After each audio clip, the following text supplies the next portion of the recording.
कहा था कि वो चवन्नी में बिकने जितनी सीटें अखिलेश यादव ने उनको दी थी उतनी अगर बीजेपी भी उनको दे पाए तब भी आप उसको बेहतर। जब तक समाजवादी पार्टी के साथ गठबंधन जयंत चौधरी की पार्टी आरएलडी का था, तब तक जयंत चौधरी बड़ी आसानी से कहते थे कि वो दल नहीं तोड़ने वाले हैं, वो गठबंधन नहीं तोड़ने वाले हैं और इतनी आसानी से उन्हें कोई समाजवादी पार्टी से अलग भी नहीं कर सकता है।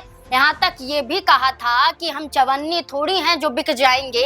इस तरह के बयान जयंत चौधरी ने दिए थे, लेकिन अब जब उन्हीं बयानों का इस्तेमाल समाजवादी पार्टी के राष्ट्रीय अध्यक्ष अखिलेश यादव कर रहे हैं, तब क्यों सवाल खड़े किए जा रहे हैं? तब क्यों कहा जा रहा है कि आज समाजवादी पार्टी राजनीति में जो है वो सिर्फ और सिर्फ जयंत चौधरी की पार्टी की वजह से है, चौधरी चरण सिंह के विचारों की वजह से। अगर वो ना होते तो आज समाजवादी पार्टी ना होती। ऐसा क्यों कहना पड़ रहा है और क्यों जयंत चौधरी अपनी ही पार्टी को संभाल नहीं पा रहे हैं?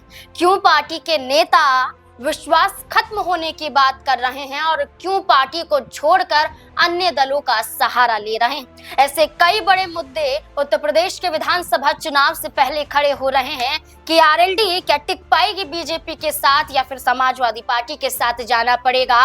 और ये बयानबाजी का क्या अर्थ निकलता है कि अखिलेश यादव ने बताया कि जिन्हें उन्होंने बनाया आज वो किसी और के साथ हैं और क्या हस्र उनका हो रहा है। इन्हीं तमाम मुद्दों को लेकर जो अखिलेश यादव खुलकर सामने आए।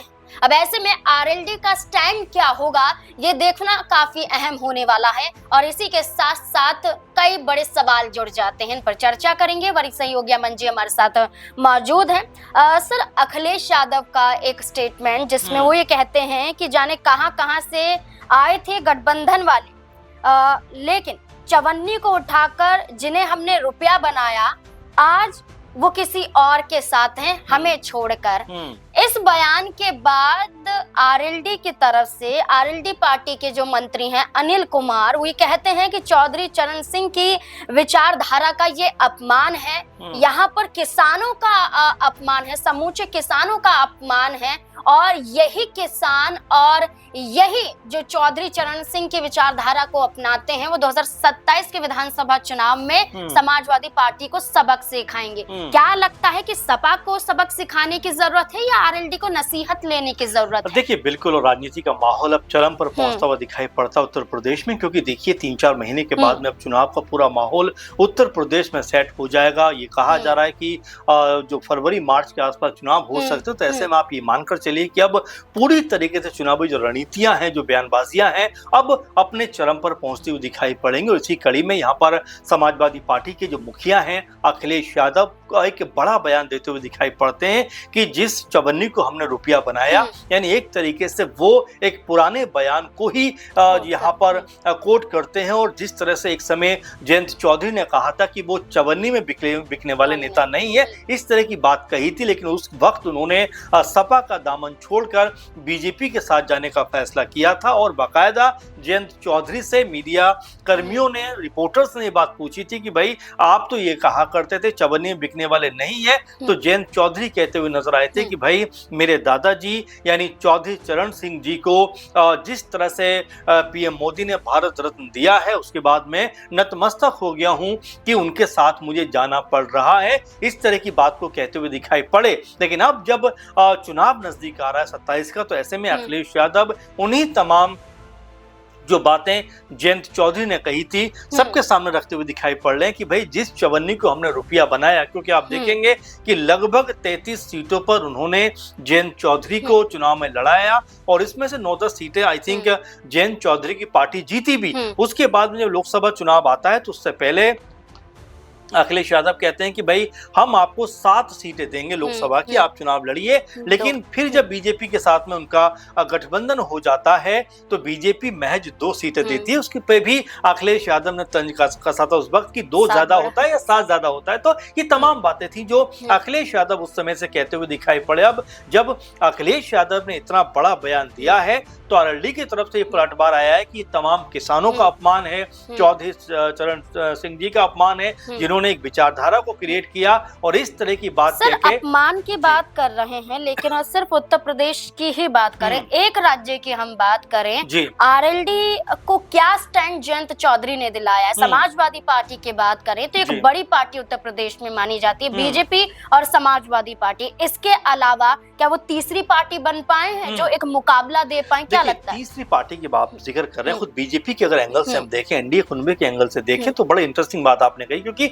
2022 की हम बात करें तो 22 में जो जयंत चौधरी थे अखिलेश यादव के साथ थे, अब जयंत चौधरी बीजेपी के साथ हैं। उस वक्त अखिलेश यादव ने जो गठबंधन किया 33 सीटें जयंत चौधरी को दी कि भाई आप चुनाव लड़िए, अपनी पार्टी से तमाम चेहरों को आप आगे लेकर आइए। लेकिन बड़ा सवाल क्या बन जाता है कि देखिए 24 में जब बीजेपी के साथ वो जाते हैं तो महज 2 सीटें मिलती हैं लोकसभा की, और जबकि अखिलेश यादव 7 सीटें उनको दे रहे थे। अब यहाँ पर आप 27 में आइए, 27 आने से पहले आखिर जयंत चौधरी के हक में कितनी सीटें जाएंगी, ये अपने आप में बड़ा सवाल यहाँ पर बनता हुआ दिखाई पड़ता है, क्योंकि अभी तक जो रणनीति है वो कोई भी कह सकते हैं स्पष्ट नहीं है। आप देखेंगे कि ओपी राजभर वो भी उस समय अखिलेश यादव के साथ में थे, अब बीजेपी के साथ में खड़े हुए हैं, उनको कितनी सीटें मिलेंगी, जयंत चौधरी को कितनी सीटें मिलेंगी, और जो चिराग पासवान लड़ने की बात करें उत्तर प्रदेश में उनको कितनी सीटें मिलेंगी। अब 3 दलों को छोड़ दिया जाए तो संजय निषाद जो 22 में बीजेपी के साथ थे, 15-16 सीटें उनको मिली थी,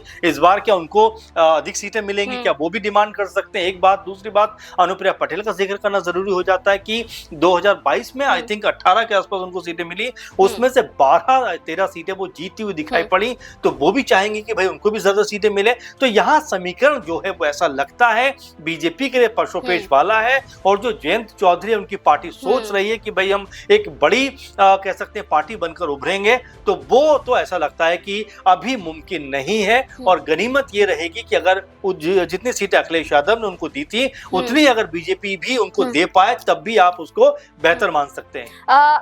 यहाँ जयंत चौधरी की पार्टी की बात करें जी, कहाँ टिक पाई है? इनकी पार्टी के ही नेता उनकी ही विचारधारा पर सवाल खड़े करते हुए कहते हैं कि जो विचारधारा चौधरी चरण सिंह की थी, अजीत सिंह की थी, उस विचारधारा पर अब जयंत चौधरी नहीं चल रहे हैं।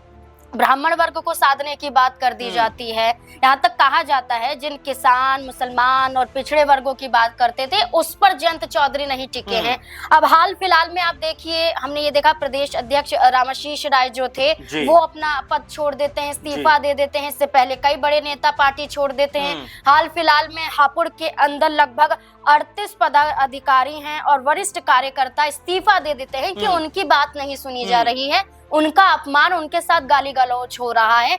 ये सारे दलीलें पेश करके पार्टी छोड़ना और पार्टी से इस्तीफा देना क्या बताता है? देखिए बिल्कुल आपने महत्वपूर्ण जिक्र किया, क्योंकि रामाशीष की बात करें, पार्टी के मजबूत नेता थे, प्रदेश के अध्यक्ष थे, अपना इस्तीफा सौंपते हुए दिखाई पड़ते हैं, पार्टी छोड़ते हुए नजर आते हैं। और उसके बाद आप देखेंगे कि अगले ही दिन पूर्वांचल से आने वाले ऐश्वर्या को पार्टी की जिम्मेदारी, जो प्रदेश अध्यक्ष जिम्मेदारी सौंप दी जाती है। तो ये बताता है कि क्या यहाँ पर अब जो नेता है उनका विश्वास कम होता हुआ दिखाई पड़ता। आपने 38 नेताओं का जिक्र किया। देखिए पद छोटा हो या बड़ा हो वो मायने नहीं रखता, लेकिन एक एक नेता ऐसे वक्त में बहुत ज्यादा जरूरी हो जाता है। और सब लोग ये सोचते हैं कि भाई कम से कम चुनावों के आसपास तो किसी नेता को पार्टी नहीं छोड़नी चाहिए। लेकिन यहाँ पर जिस तरह से लोगों ने अपने पद छोड़े हैं, पार्टी छोड़ी है, वो ये बताता है, आपने जैसा कहा कि जो विचारधारा की बात लगातार करते थे, क्योंकि अब तक जो पश्चिम उत्तर प्रदेश है उसको ही आरएलडी टारगेट करने का प्रयास करती थी और काफी सफल भी उसमें रहती थी। लेकिन अब ऐसा लगता है कि पूर्वांचल को भी टारगेट करना चाहते हैं जयंत चौधरी।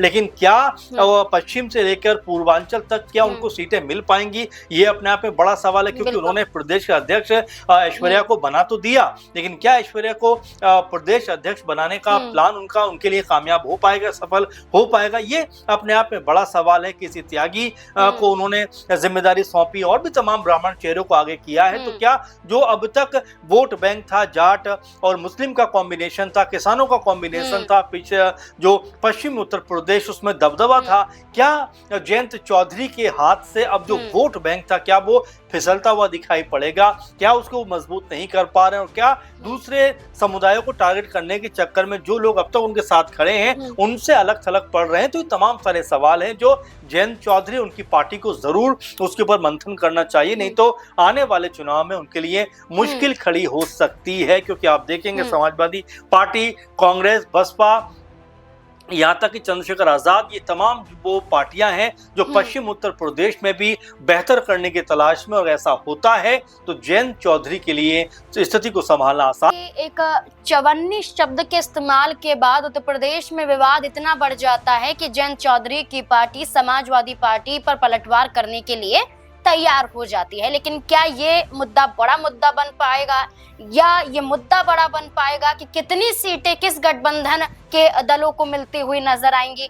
आपको क्या लगता है कि क्या वाकई जो जयंत चौधरी बीजेपी के साथ गए थे, क्या बीजेपी के साथ टिक पाएंगे गठबंधन में, या फिर दोबारा वापसी समाजवादी पार्टी के साथ ही करनी पड़ेगी? आपको क्या लगता है? इस पूरे मुद्दे को लेकर अपनी राय हमारे साथ जरूर साझा करें।